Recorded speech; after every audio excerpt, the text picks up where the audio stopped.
Yo, what's going on, everyone? It's your boy DLloyd. Now, I don't know why all of this news all of a sudden is coming out between everything that happened with Kyrie Irving and the Cleveland Cavaliers before he was ultimately traded to the Boston Celtics, but a lot of information has been coming out as of late.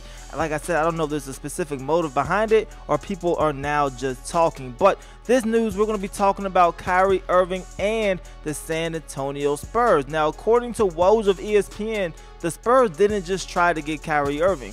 They tried really hard to land Kyrie Irving. We also know that the San Antonio Spurs were actually on Kyrie's list of teams that he wouldn't mind being traded to before he was ultimately dealt. Now, this definitely brings up an interesting scenario because we know for a while now the Spurs have been trying to get another star on the team. They were linked back to Chris Paul before he ended up going to Houston. They thought that would have been a good look. Tony Parker, he's 35 years old, so bringing in a player like Kyrie would have definitely helped out the San Antonio Spurs a ton. I think that would have been a fantastic fit for both Greg Popovich and just the Spurs in general. But for Cleveland's side, what were they going to get back for a player like Kyrie Irving? LaMarcus Aldridge, at that point, he didn't sign his extension, so he could have been dealt there. But do the Cavs really need a player like LaMarcus Aldridge on the team?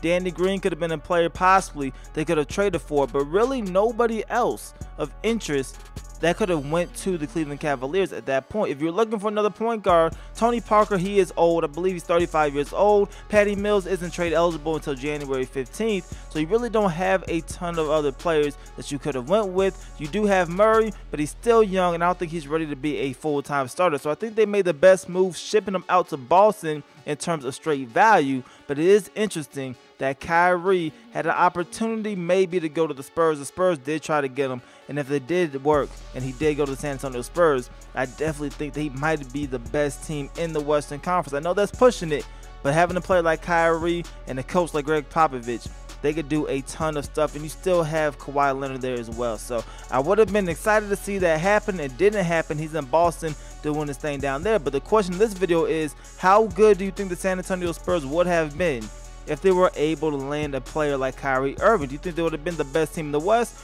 or do you still think they would have been behind the Golden State Warriors? You guys let me know how you feel about this in the comment section below. It's your boy DLloyd. I'm going to see y'all next time. Peace.